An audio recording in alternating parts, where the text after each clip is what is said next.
নমস্কাৰ বন্ধু বান্ধৱীসকল, ৰাজ্যৰ প্ৰাথমিক আৰু মাধ্যমিক পৰ্যায়ত কৰি থকা টিউটৰসকলৰ কাৰণে অতি শীঘ্ৰেই ভাল খবৰ অহাৰ সম্ভাৱনা আছে।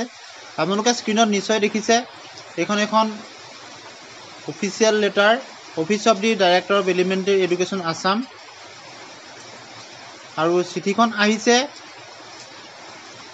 Secretary of the government of Assam, department of elementary এডুকেশ্যনলৈ।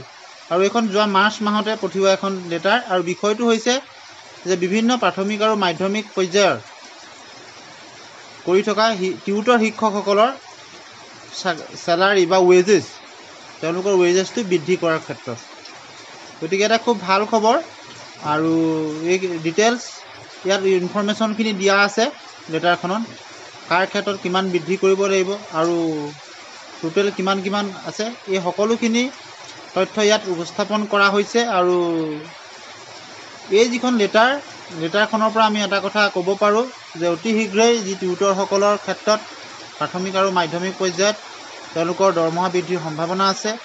প্ৰাথমিক পৰ্যায়ত 20,000লৈকে আৰু মাধ্যমিক পৰ্যায়ত 22,000লৈকে, আৰু ছায়েন্স টিচাৰসকল 22,000লৈকে হোৱাৰ কাৰণে এটা প্ৰস্তাৱ প্ৰেৰণ কৰিছে। গতিকে খুব এটা ভাল খবৰ বুলিয়েই ক'ব লাগিব।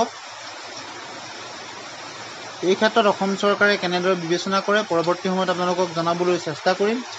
বিশেষতঃ এই যে টিউটৰ শিক্ষকসকলৰ দৰমহা বৃদ্ধিৰ কথাটো যে বিবেচনাধীন হৈ আছে, সেই খবৰটো আজি আপোনালোকলৈ জনালোঁ। আৰু পৰৱৰ্তী সময়ত এই বিষয়ত শেহতীয়া আপডেট আহিলে আপোনালোকক জনাবলৈ চেষ্টা কৰিম।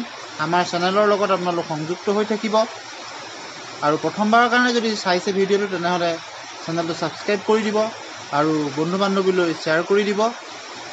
গতিকে আজিলৈ আহোঁ, ধন্যবাদ।